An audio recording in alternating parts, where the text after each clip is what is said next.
그러므로 하나님의 전신갑주를 취하라. 이는 악한 날에 너희가 능히 대적하고 모든 일을 행한 후에 서기 위함이라. 그런즉 서서 진리로 너희 허리띠를 띠고 의의 호심경을 붙이고 평안의 복음이 준비한 것으로 신을 신고 모든 것 위에 믿음의 방패를 가지고 이로써 능히 악한 자의 모든 불화살을 소멸하고 구원의 투구와 성령의 검 곧 하나님의 말씀을 가지라. 아멘. 하나님의 전신갑주를 입는 일에 대하여 공부를 하고 있죠.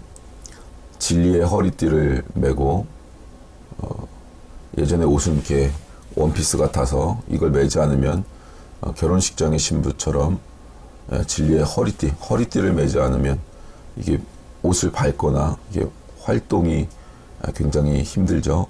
그러니까 허리띠를 매지 않은 사람은 그 다음에 오는 의의 호심경이나 뭐 믿음의 방패는 뒤에 나오는 6가지의 전쟁 무기들을 장착을 하더라도 제대로 활용할 수 없게 됩니다. 그래서 부지런을 내고 열심을 내고 반드시 해야 되는 것들을 허리를 동이고 불편하더라도 허리를 동이고 그렇게 준비를 해야 되고, 그리고 이제 지난 시간부터 의의 호심경, 흉배라고 예전에 가슴 배, 흉배, 가슴과 배를 가리는 전장에서 방탄조끼라고 했죠. 지금식으로 하면 방탄조끼를 입는, 이 방탄조끼를 입지 않으면 그 다음 방어 무기들, 공격 무기들이 제대로 활용되지 못하고 바로 죽으니까 가장 중요한 심장이 있고 가장 중요한 내장기관이 있고 인간의 지정의를 담고 있다고 옛날 배심, 쟤는 배심이 좋아, 배포가 커, 이런 식으로 배에 그것을 담고 있다고 생각을 했는데 서구 문명이 발달하면서 이 마인드라는 개념이 머리로 올라왔다고 그랬죠. 배에서, 심장에서 머리로 올라온 거예요. 그래서 논리와 이성으로만 자꾸 생각하려는 성향이 현대인들은 굉장히 많으나, 원래는 우리가 삶을 산다는 건 배심으로 산다, 배포로 산다, 기세로 살기 위해선 배심이 있어야 된다, 이렇게 얘기하잖아요. 그래서 저도 예전에 어렸을 때 할머니랑 친할머니랑 살 땐 잠자기 전에 요 아랫배를 반드시 20대를 때리셨어요. 남자는 배포가 커야 되고 배심이 세야 되고 단전이 굉장히 강해야 되니까 어렸을 때부터 단전을 강화해야 돼. 그러면서 할머니가 자기 전에 아픈데 계속 배를 20대를 딱 때리죠. 하나, 둘, 셋, 넷 하면서.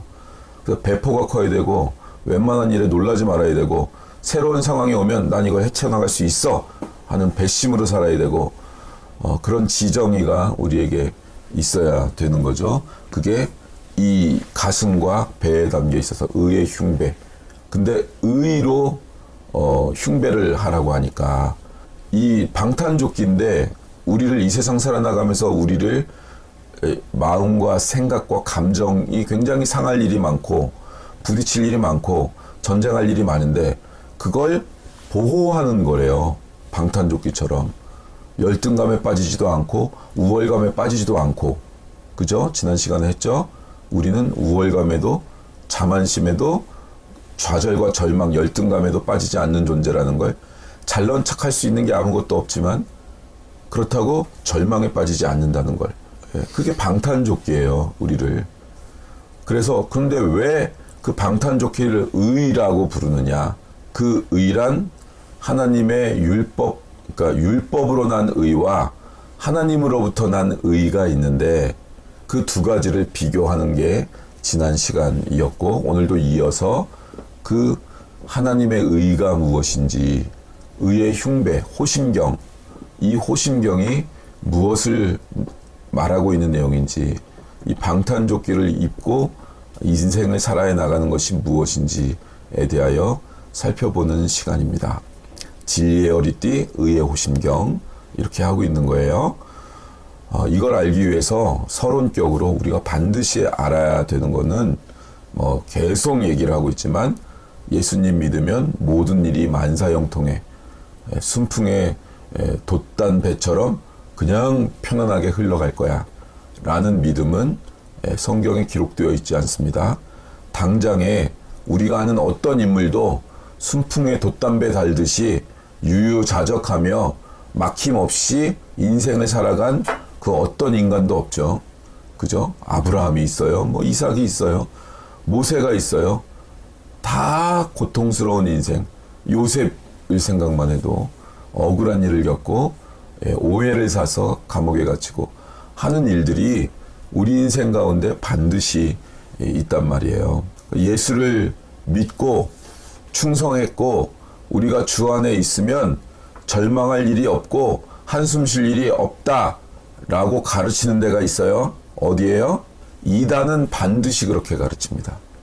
왜냐하면 교회에서는 그 고통의 문제를 해결해 주지 않는 것 같은데 그건 성경 해석하는 게 잘못됐어.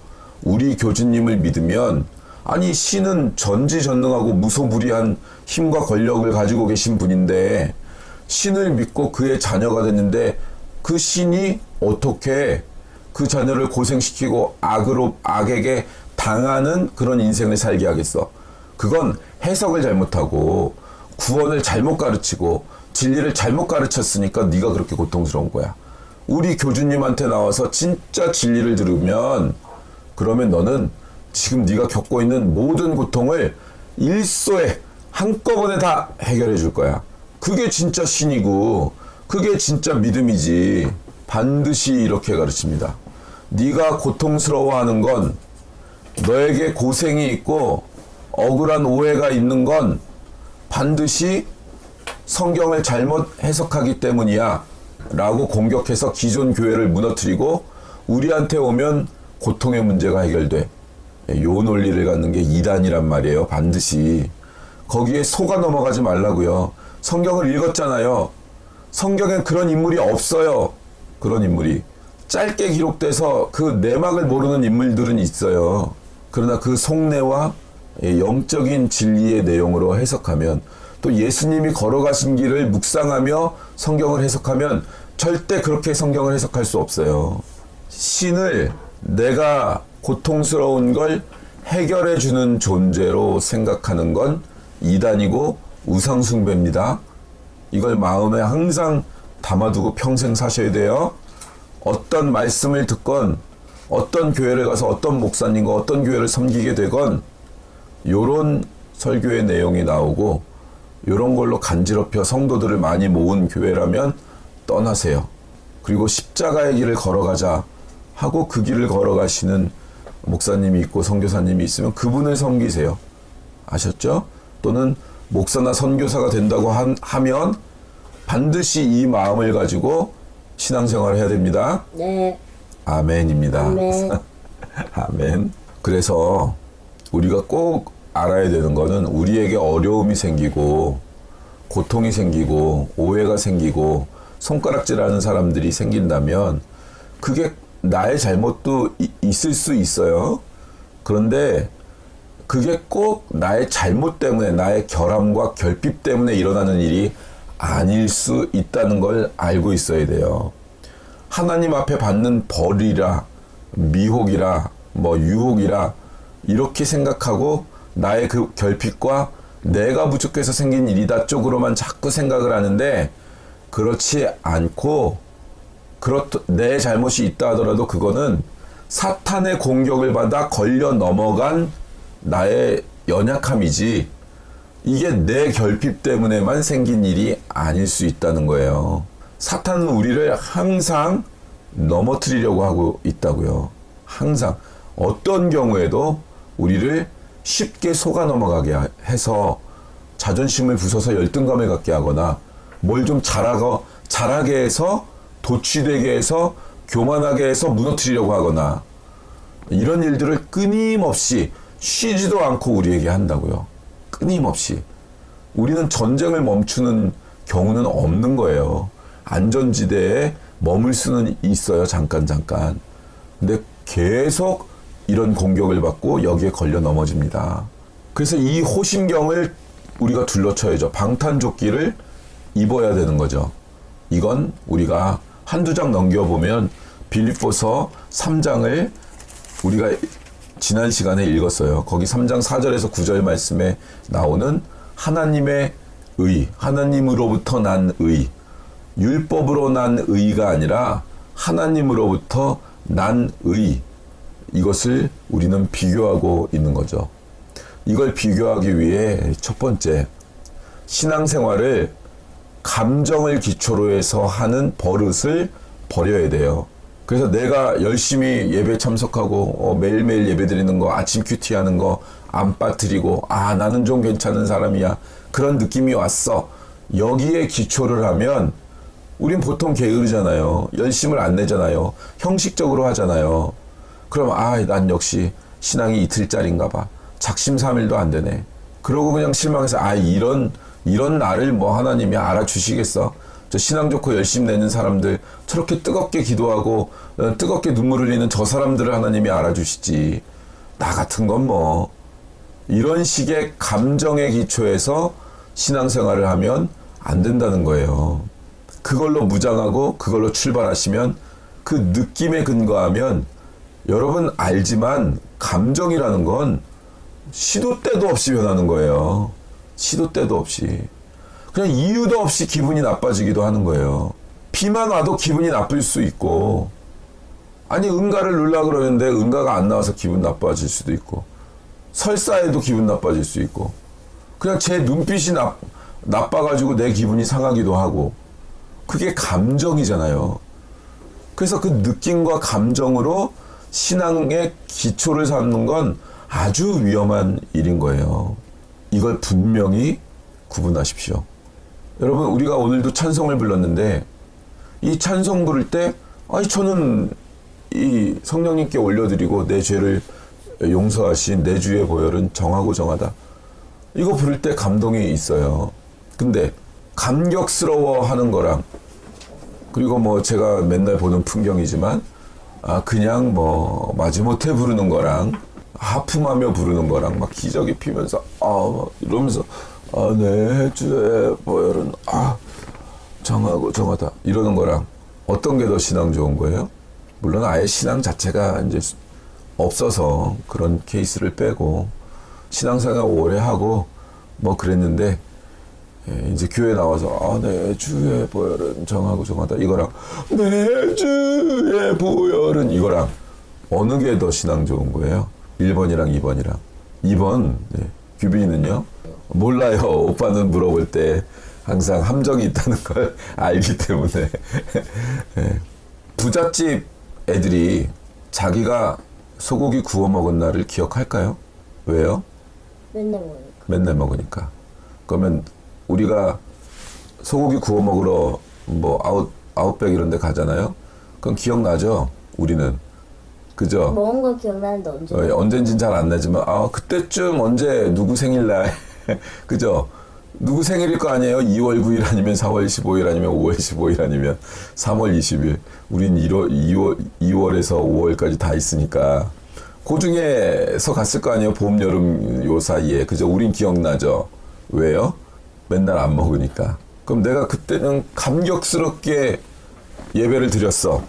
이거 기억나는 사람. 또는 막 와서 감격에 겨운 사람하고, 매일매일 나와, 매일 큐티하고, 매일 저녁에 예배드리고, 매일매일 그래.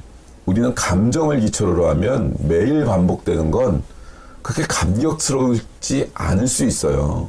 근데 아주 큰 사고를 쳤거나, 아니면 오랜만에 나왔거나, 아니면 큰 사건이 있어가지고 오랜만에 열심을 내 기도하는 사람은, 그렇게 기도하니까 막 눈물이 나고 드라마틱하게 막 하나님이 임재해 주시고, 어느 게 더 신앙이 좋은 거예요? 매일 나와서 하품하면서 찬송 부르더라도 그냥 습관으로 매일 나오는 거하고, 매일 그 기본 세팅이 돼 있는 사람하고, 그냥 지 살고 싶은 대로 살다가 그냥 사건 사고가 터지니까 나와갖고 눈물 콧물 짜는 사람하고. 1번. 그죠. 1번이죠. 하품하더라도 매일 나와서 하나님을 찾고 매일 하나님 안에 거하려고 하고. 근데 뭐 막 하나님이 매일 막 그렇게 드라마틱하게 막 뭘 하시지는 않으시잖아요. 그러니까 하품도 하고 좀 게으름도 좀 부리고, 근데도 또 게으른데도 또 딱 지켜야 될 건 딱 지켜. 큐티는 그냥 어떻게든 뭐 안 들리는데도 그냥 끝까지 앉아서 듣고, 또 뭐야 왜 요 문장이 자꾸 마음에 와닿는 거야? 뭐지? 이러는 거 하고, 저녁 예배도 그냥 졸린데도 와서 빨리 읽고 끝내요. 아빠 빨리 끝내요. 이러더라도 그냥 매일 나오고 매일 기도하고 그러다가 사건이 생기면 아 이거 좀 기도해 주세요. 이러고 어느 게 센 거예요, 믿음이? 맨날 하는 거. 예, 맨날 하는 게 센 거예요. 모양은 모양은 좀 예의도 없고 좀 그래도 그걸 매일 하는 게 센 거예요. 그게 쌓이는 거예요. 그게 신앙이에요. 그게. 그런 아주 지난한 과정, 아주 그냥 지겹고 고루하고 반복되는 그 과정을 지나가는 거. 그게 센 거라고요. 느낌이 있을 때만 나오고 느낌이 없으면 안 나오고. 그래서 아 내가 요즘은 신앙이 떨어진 것 같아.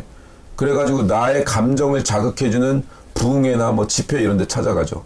감정을 막. 그럼 그런 사람들은 어떻게 해요? 막 10억짜리 스피커를 써서 막 적어도 막 몇 년 이상 밴드를 활동을 한 그런 실력자들 그 세련된 음악과 비트와 리듬 이걸 막 정말 세련되게 구사하는 그 음악과 그냥 시나리오가 딱 짜져가지고 메시지를 딱 아주 간결하게 그냥 머리에 썩썩 박히게 하는 부흥사와 거기다가 막 재미난 예화 재미난 막 이런 것들 섞어가지고 눌렸다 웃었다 뭐 이걸 마음대로 자유자재로 하고 그 센 역시 이렇게 나한테 역시 은혜를 주네. 거기서 눈물 막 감동적인 예화 하나 있으면 눈물 흘리고 역시 이 감정이 있어야 신앙이지. 요것도 이제 과정에 있습니다. 신앙상의 과정에 있어요. 근데 이걸 넘어서면요 그런 게 그 시끄럽고 막 그런 게 필요가 없어요. 마치 처음에는 막 새콤달콤이 좋고 커피도 막 달콤한 게 좋고 센 맛이 좋고 이런 게 좋지만 일정 정도 수준에 가면 가만히 은밀한 중에 조용하게 말씀 주시는 하나님, 그리고 남들이 나를 하나도 안 알아줘도 내가 하나님께 속해 있는 걸 알고 그 하나님이 가끔 나한테 중요한 말씀을 해주시고 그를 위해 기도하라 그러시고 그에게 문제가 있다 이렇게 알려주시고 지금은 규빈이를 위해서 요거 기도해라 이런 거 알려주시고 예영이는 요 기도해라 이런 거 알려주시고 그렇지만 얘기는 안 하죠. 나하고 하나님하고 관계고 인생을 사는 건 그들이니까 그들이 사는 거고 언제쯤 이런 일을 당해서 이렇게 올 거다 이런 거를 알고 그때 기도해주고 기도 제목 내면 기도해줘라. 그래서 본인들이 살지만 실은 기도의 힘으로 사는 걸 몰라요. 아직 어렸을 때는. 근데 세상을 살고 본인의 신앙의 수준 미천이 딱 드러나는 그때가 되면 알아요. 그때 나 어떻게 한 거지? 기도했던 그 힘이 나한테 쌓여 있구나. 그런 걸 아는 거예요. 나중에 알아요. 내가 널 위해서 맨날 기도했어. 야 언제 자꾸 네 생각나서 기도하게 되더라. 막 일가 친척 지금 여러분들은 그래도 목사 선교사들이 가득한 집안에 지금 자녀들이니까 우리 가정을 위해 기도한다고요. 이름은 그냥 누군지도 모르고 그런데 이름은 아니까 그냥 기도해 그분들이.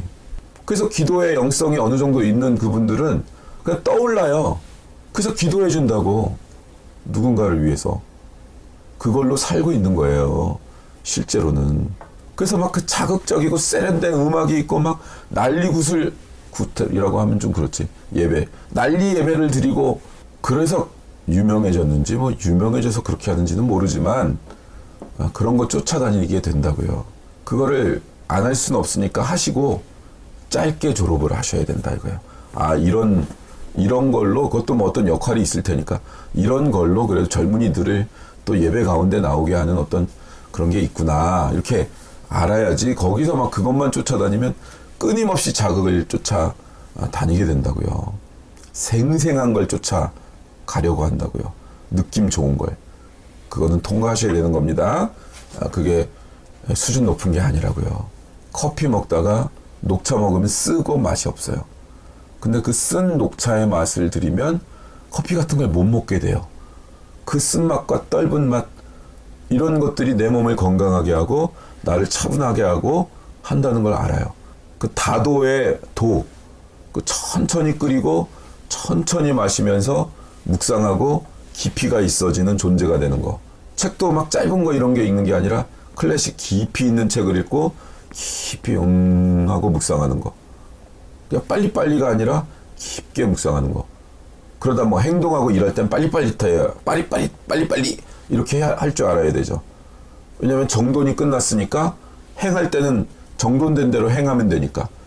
논리적으로나 뭐 이런 게 딱 맞도록 이렇게 균형에 맞도록 일을 해야 되는 거죠. 실행할 때는.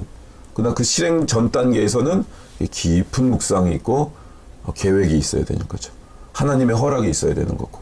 이런 과정을 자신에게 세팅해 나가는 거. 그 자기의 완성도가 높아져 나가는 거. 이걸 하나님이 원하신다고요. 끊임없이 남의 도움이 필요한 존재가 아니라 하나님과 나로 완전한 존재가 되는 거. 그 누구의 평가도 필요 없고 나도 누군가를 평가할 필요도 없는 그 존재가 돼서 하나님의 뜻, 말씀을 이루는 삶을 사는데 그 영적인 흐름 속에서 삶을 살게 되는 것. 그게 우리 신앙인들이 사는 방법이고, 이 세상에 휩쓸려 가서 세상 문화도 맛보고, 이 세상이 어떻게 돌아가는구나도 알게 되고, 그런 거 할 때도 있지만, 우리 자녀들은 이제 그 시기를 거치겠지만, 그걸 막 하면, 나는 이걸 계속했는데 몇 년 하다 보면, 나는 요 자극에 자꾸 끌려가는구나. 근데 이 기획사가 뭐 보통 천재들이 아니에요. 거기서 나오는 음악, 뭐 드라마, 작법, 이런 것들은 사람 심리를 연구하고 나온 것들이라 끊임없이 새롭게 자극을 한다고. 해봤더니 내용은 다 거기서 거기고 결국은 새롭게 자극하는 거구나. 이걸 언젠가 이제 몇 년 그걸 하다 보면 알게 돼요. 이건 수준이 낮은 거구나. 그냥 자극이구나. 근데 이걸 자극하는 사람들은 클래식을 공부했고 아주 기본적인 그 소양들, 깊이 있는 걸 해가지고 이 시대에 맞게 변주를, 미학이든 이 테크닉을 변주하는 것이구나. 그 테크닉은 테크닉의 천재들이 있으니까 실제는 이 본질을 아는 거, 이 본질의 내용을 끌어낼 줄 아는 실력이 있어야 내가 그냥 자극에 반응하는 소비자가 아니라 창조적인 생산자가 될 수 있구나. 이런 걸 아는 때가 온다고요. 근데 어렸을 때 알고 그런 걸 접해 분석할 수 있는 실력이 있으면 더욱 좋은 거고, 근데 그게 안 되면 겪어서라도 이 수준에 이르러야 된다고요. 질문을 던지는 힘이에요. 속지 않는 거예요, 세상과. 본질의 질문을 던지는 거예요. 그래야 우리 신앙도 실력이 좋아집니다. 우리는 느낌과 감정에 기초한 신앙을 갖지 않고 율법으로 난 의가 아니라 하나님으로부터 난 의를 가진 존재들입니다. 그걸로 우리 심장과 배를 보호해야 되는데, 첫 번째가 감정에 휩쓸리지 말라는 거고, 신앙을 뜨거웠다 차가워졌다 막 그냥 요동치는 그런 거에 휩쓸리지 말고, 세상에 휩쓸리지 말고 하나님으로부터 난 의, 그것이 우리의 방탄조끼인데 우린 이걸 잘 못 입어요. 못 입는 제일 큰 첫째 이유가 하나님으로부터 난 의, 그 복음의 의가 인과율에 의한 게 아니라 은혜로 받는다는 걸 이해 못하기 때문에 그래요. 며칠 전에도 예영이랑 예배 시간에 토론을 했는데 이게 이해가 안 되는 거예요. 세계가 어찌됐건 원인이 있어야 이 세계의 형태가 만들어지는데, 원인과 결과를 넘어서는 존재, 하나님의 존재는 애초에 있었다면, 애초에 있는 게 뭐지? 우리는 다 유한한 존재이기 때문에 무한이라는 개념이 있을 거라는 것을 상상할 수 있어요. 근데 무한의 정확한 것을 우리는 정의할 수도 없고 쉽게 개념화할 수도 없어요. 그냥 무한, 내가 짐작할 수 있는 범위를 넘어난 모든 걸 무한이라고 놓고 보는 거지, 그 개념에 그냥 싹쓸이 넣어가지고 그냥 그렇게 추상을 이해하는 거지, 무한을 이해할 수가 없는 거예요, 우리는. 하나님은 근데 무소불위 무한, 어디에나 계시며 만재, 충만할 때만 재, 존재할 때 재, 만재하시는 분이거든요. 어디에나 있어요. 어디에나 계시고, 그게 이해가 안 돼요. 애초부터 있었다는 게. 근원이, 존재가. 그게 뭐예요? 우리의 사고방식은, 유한한 존재의 사고방식은 반드시 그 모든 사고의 인과율, 원인과 결과로만 사고하게 되어 있어요. 근데 우리가 받은 은혜는, 내가 하나님의 자녀가 됐다는 건 어떤 거예요? 내가, 우리 로마서 3장이죠. 로마서 3장. 내가 구원을 얻었다는 거를, 구원이라는 게 있다는 거를, 또는 나는 구원이 필요한 자고 하나님이 나를 구원해 주셔야 되고 나는 의가 없고 진리가 없고 그래서 나는 구원받아 진리를 얻어야 된다라고 하는 그 생각이 아예 존재도 안 할 때, 그런 게 아예 없을 때, 하나님이 오셔서 나의 기존 인과율을 깨부수고 일방적으로 은혜를 주셔서 하나님의 자녀가 되는 거예요. 그 하나님의 자녀가 되면 내가 알고 있었던 구원이라는 단어, 진리라는 단어랑 다르다는 걸 알게 돼요. 내가 원했던 게 아닌 그 이상의 도무지 내가 알 수 없는 그 외부의 거룩이라는 게 내 안에 들어와 버려서 나를 바꾸고 있다는 걸, 바꿔버렸다는 걸 알게 돼요. 그래서 이건 인과율이 아니라 하나님이 일방적으로 은혜로 내려주시는 거예요. 나를 덮어버리는 거고 내 영은 그거를 깨달아 아는 거예요. 어느 순간. 근데 봐요. 구원파라는 이단은요. 너 언제 구원 얻었어? 몇 날, 몇 년, 몇 월, 몇 시야? 봐. 우리는 모두 생일이 있잖아. 몇 날, 몇 월, 몇 시에 태어나잖아. 그걸 알잖아. 근데 네가 지금 구원받은 연, 월, 시를 모른다면, 일시를 모른다면 넌 아직 구원받은 게 아니야. 그건 교회가 가짜로 가르치는 거야. 우리 교주님께 오고 우리 교리를 가지면 그럼 너는 그때 비로소 구원받는 거야. 그럼 막 머리를 쥐었자. 내가 그때 무슨 집회에서 눈물을 흘리면서 내 마음이 뭉클했지. 근데 내가 그날 구원받은 거야. 찾아보자. 그래, 요 집회였어. 하고 인터넷 뒤져서 몇 날, 몇 월, 몇 시. 저녁 10시쯤 내가 눈물 흘렸으니까 내가 10시에 구원받은 걸로. 이렇게 된다고요. 근데 잘 생각해 보세요. 본인이 태어난 그 기억 있어요? 태어났을 때. 아빠는 있죠. 둘 다 태어날 때 그 자리에서 촬영하고 있었으니까. 둘 다 촬영했어요. 근데 둘은 태어날 때 기억이 있어요? 옛날에 우리 어른들은 내가 놀렸나 모르겠는데 너 다리 밑에서 주워왔다? 그 맨날 놀렸어요. 그 놀리는 게 항상 상처받잖아. 나는 엄마 아빠 아들이 아니고 다리 밑에서 주워왔대. 근데 그 농담이 이제 엄마 다리 밑에서 나오니까 이제 다리 밑인데 우리는 이제 육교 밑에서 주워왔다 이런 식으로. 옛날엔 거지들이 육교 밑에 살았으니까 그냥 거기서 주워왔다 이런 식으로 이제 놀린 거예요. 근데 왜 통해요? 그거 놀리는 게? 기억이 없으니까 내가 태어났을 때. 난 태어난 게 모르고 어른들이 알려준 거야. 내 연월 일시를 어른들이 알려준 거예요. 국가가 그냥 지정한 기록을 보는 거예요. 내가 언제 구원받았는지 몰라요. 둘은 구원받았는지 안 받았는지 몰라요. 다만 언젠가 성령님이 인생 가운데 이제 대부분 이제 뱃속에서부터 교회를 다녔으니까 그냥 하나님이 있나 보지. 엄마 아빠가 저렇게 믿고 맨날 방언도 샬라샬라 하고 하니까 뭔가 영적인 세계가 있나 보지 하고 사는 거예요. 그리고 그냥 대충 예배도 그냥 드리나 안 드리나 유튜브가 더 재밌지 이러고 사는 거예요. 그러다 인생에 아주 위기가 오고 고통스러운 순간이 오고 그러면 이제 야곱처럼 하나님을 찾아요. 야곱도 아브라함한테 하나님 있는 얘기를 들었죠.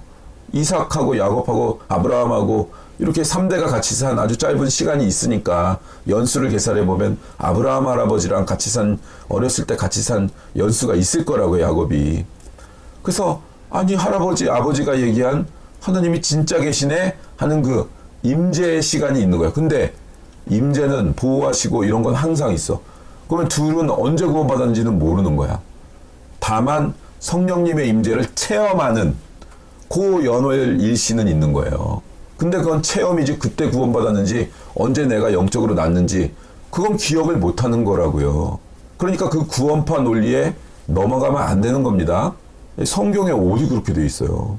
성경에서 믿음으로 구원을 얻었다고 하는 것은 두 차원에서 얘기를 하는데 이게 그리스도를 믿어 얻은 믿음으로 말미암은 하나님의 의라 하는 이 의는 행위와 구별되는 것을 의미하는 거예요. 여기서 믿음은. 성경에서는 어떤 행위라는 것은 일을 했다 안 했다가 아니라 인과 유를 얘기하는 거예요.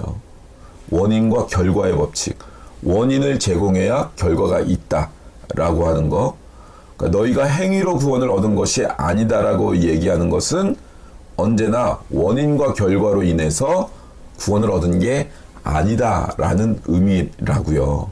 은혜는 너희가 원인이 돼서, 그러니까 내가 뭔가 뛰어난 존재고 내가 뭔가 구원을 할 만한 존재니까 구원했다. 내 쪽에서의 공로나 치적 또는 능력, 재능 이런 게 있어서 구원받은 게 아니라 그냥 하나님이 선택해 주셔서 구원을 얻는다는 거예요. 내 외부에서 하나님으로부터 온 인과율을 넘어선다라는 것에서 은혜라고 하는 거예요. 내가 잘난 게 없으니까. 그래서 교만할 수 없고, 그래서 하나님이 나를 택하셨는데 내가 모습이, 재능이, 능력이 그 어떤 것도 도덕적인 것까지도 뭐 하나도 하나님 보실 만한 게 없다라는 자책과 열등감으로 가서도 안 되죠. 하나님이 날 선택하셨으니까.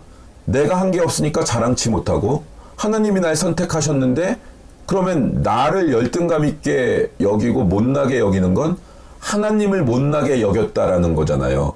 그건 하나님을 대적하는 겁니다. 그래서 하나님, 제가 요 모양 요 꼴인데 목사를 해야겠습니까? 하나님, 제가 이런 수준인데 이 설교를 해야 합니까? 이건 맞는 말이긴 한데 이건 교만이라고요. 교만이랑 똑같은 거라고요. 하나님을 대적하는 거라고요. 그러니까 이걸 감내하고 설교하는 거지, 나는 이 정도 영적 지위와 위치와 이걸 아는 수준에 올랐다 해서 나는 잘났으니까 설교를 한다. 물론 훈련받은 게 있죠. 일반 성도들하고 다르게 훈련받은 건 있죠. 그러나 그게 어떤 영적 위치에 갔다라는 건 내가 얼마나 큰 죄인인지를 안다는 의미지, 뭔가 우월해졌다라는 의미가 아니라고요. 그러니까 이제 이렇게 5학년이 넘으니까 내가 맨날 죄 짓고 맨날 엉뚱한 데 가 있고 하나님 말고 딴짓하고, 솔직히 그러더라도 하나님이 맡겨주신 것들을 나는 성실히 감당한다. 도망 안 간다. 성실히 감당한다. 이런 신앙까지는 오는 거예요. 우리는 이 태도를 신앙 가운데, 인격 가운데 가져야 되는 거예요. 시스템으로 가져야 되는 거예요. 그러지 않으면 내가 믿는 믿음은 공허한 믿음이다. 그냥 나는 몸부림에 불과하다. 내 신앙은. 그런 이상한 순환 논리에 빠져서 헤어나오지 못하고 몇 년을 보내게 됩니다. 저는 몇 년 보냈어요. 이걸 해석해 주는 사람들이 없어서, 나를 이쪽으로 인도해 주는 사람들이 없어서 수년 동안 갈등했다고요. 하나님, 저는 구원이 필요해서 탄원해서 얻은 게 아니라 하나님께서 우리를 사랑하사 이 모든 일이 시작된 거다. 이게 원인과 결과, 인과 유를 넘어서는 하나님의 세계입니다. 근데 이걸 이해를 못하도록 돼 있다니까요. 우리의 자연인의 논리의 세계에서는. 근데 이걸 깨달아 알아진 순간이 오는데 그걸 놓치지 말고 있는 게 방탄조끼를 입는 거라고요. 요걸 유지하는 게. 이게 이제 두 번째 출발이 되는 거예요. 진리의 허리띠를 메고 방탄조끼를 입어야 전쟁터에 나가죠. 근데 이게 세팅이 안 돼 있으면 마귀가 열등감을 자극하고요. 막 비교하게 되고요. 경쟁시키고요. 그래서 열등감을 느끼거나 우월감을 느끼도록 끊임없이 우리를 속인다고요. 이 의의 흉배, 그러니까 의의 호심경이 세팅이 안 돼 있으면 여기에 당해버린다고요. 이 세팅이 딱 돼 있으면 우리는 넘어서긴 하죠. 교만하기도 하고 열등감을 느끼기도 하고 그 감정이 들어와요. 근데 이게 세팅이 돼 있으면 이거 뭐야 하고 튕겨낸다고요. 방탄조끼를 입었으니까. 내가 넘어갔네. 왜 내가 교만했지? 이러고 바로 돌아온다고요. 방탄조끼를 입은 사람들은 바로 돌아와. 무서우니까. 그게 나를 어떻게 파멸까지 가게 할지를 아니까 바로 돌아와요. 그래서 은혜라는 것이 논리가 아니라, 인과율이 아니라, 그 너머, 감정과 느낌이 아니라 그 너머에서부터 온 하나님의 세계라는 것, 일방적으로 선택해서 주신 은혜라는 것, 인과율을 넘어선다는 것. 자녀들이 잘못 맨날 하죠. 정말 돈이 하나도 없을 때 막 사고를 쳐서 막 몇백만 원짜리 사고를 치기도 하고. 그럼 어떻게 해요? 그래도 덮고 한번 혼내고 시게 한번 혼내고 이놈의 새끼 죽을래 하고, 그리고 그 다음에 또 넘어가는 거죠. 이게 인과율을 넘어서는 거 아니에요? 왜 넘어서요? 너 돈 벌어 나가서. 이게 인과율에 맞는 거죠. 사고를 쳤으면 우리는 인과율의 세계에 사니까 어떤 책임의 의미에서 어느 정도 인과율의 삶을 살아야 돼요. 근데 속으면 안 돼요. 속으면 모든 건 인과율이다. 기브 앤 테이크다. 이렇게 되는 건 아니에요. 물론 갔는데 오지 않는 건 안 좋은 인간관계고 인격이 덜 떨어진 거예요. 내가 받았으면 돌려드리는 그 습관을 가져야 되는 건 맞아요. 근데 모든 게 그렇게 돌아가느냐? 아니요. 그 너머의 세계에서 돌아가는 거예요. 은혜를 받으면 보답할 줄 아는 존재가 되는 건 중요한 거죠. 그러나 내가 사고를 쳐도 인과율을 넘어서는 사랑의 세계에서 나는 살고 있다. 이걸 아는 것. 하나님이 나에게 그렇게 해주고 있다는 걸 아는 것. 내가 아무리 사고 쳐도 하나님이 날 포기하지는 않는다. 죽을 때까지 때리시긴 하시겠죠. 다리 몽둥이 부러뜨리는, 막 그냥 불치병에 걸리고 막 사업 망하고 막 쫓겨나고 뭐 이런 것까지는 하시겠죠. 근데 포기는 안 하신다는 거. 그걸 통해서 암덩어리를 도려내신다는 거. 내 안에 있는 죄성을 도려내신다는 거. 외과 수술을 행하고 계시는 거라는 거. 그 하나님을 만나야 되는 거예요. 내가 기도했더니, 우리 예영이랑 뭐 어제도 했지만, 기도했더니 뭐 물건이 잘 팔리고, 이건 인과율이라고요. 그 정도 수준은. 그래서 이제 엄마 아빠는 그 기도 못하니까 예영아 좀 기도해줘 이렇게 하는 거잖아요. 규빈이 예영이 나이 때는 그거 해도 되거든요. 아직은 그 깊이가 나오기는 힘드니까. 인생을 아직 많이 겪지 않았고, 아직 뭐 죄도 많이 안 져봤고, 조금씩 지고 있겠죠. 시크릿하게 죄 짓고 있겠죠. 근데 이제 그걸 알아야 된다고요. 아, 이렇게 가는 건 하나님 뜻이, 하나님이 가지 말라고 하는 데는 이유가 있구나. 이렇게 좀 맞고 두들겨 맞고 돌아오고, 이거를 하는 거라고요, 평생. 근데 어느 길로 갈 것이냐? 이 성경에 있는 이 길로 가야 된다고요.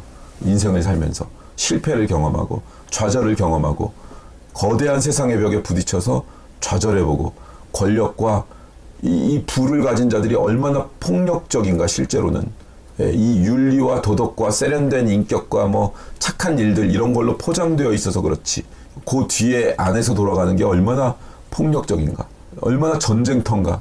그들은 권력과 돈을 차지게 하기 위해 그런 것들을 겪어내면서, 그럼 인생에 무슨 의미가 있나? 나는 꼭두각시밖에 할 수 없는데, 그들의 내 인생은 어떻게 되는 건가? 이렇게 살다 죽는 건가 진짜? 돈이나 연봉이나 좀 넓게 받고 대기업 명함이나 좀 파가지고 누구한테 기 안 죽는 정도, 이게 인생인가? 뭔 인생의 의미가 있어 이게? 이런 과정을 겪는다는 거예요. 그럴 때마다 하나님을 생각하고, 의의 흉배를 내가 하지 않아서 방탄조끼가 없으니까 저들이 내 심장을 꿰뚫고 내 배를, 폐부를 꿰뚫고 들어와서 나를 쓰러뜨린 거구나. 하나님 절 치료해 주세요.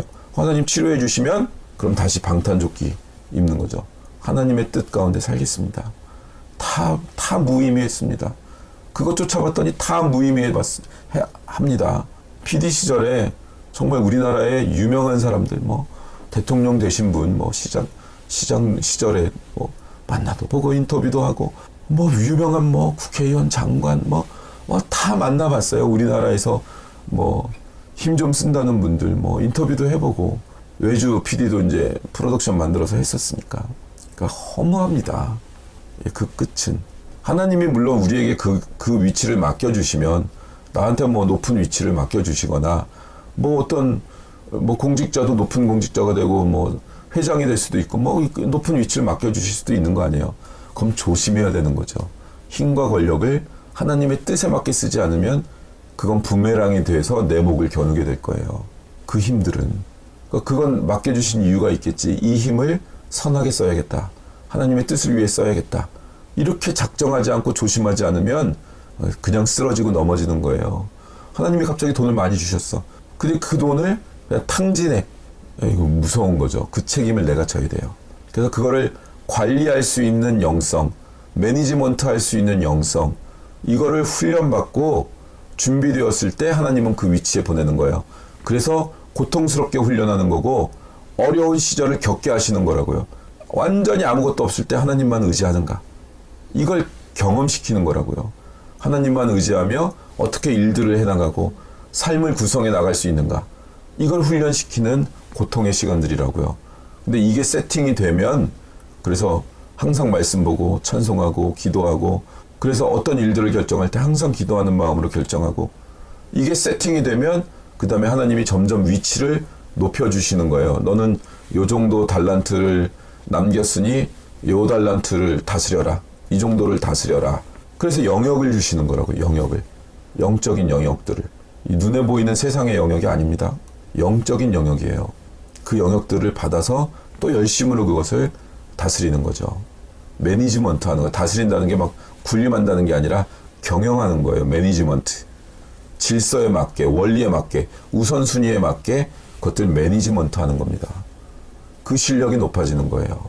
우리 자녀들은 이런 훈련들을 받고 우리가 죄졌을 때도 느낌으로 난 죄졌으니까 하나님 앞에 못 나가 이런 게 아니고 하나님의 은혜 가운데 긍휼하심을 입고 나를 회복시키신다는 것을 믿고 끊임없이 하나님 앞에 나와 용서받고 새롭게 삶을 매일매일 시작하는. 그래서 바울이 나는 날마다 죽노라 그렇게 고백하는 거예요.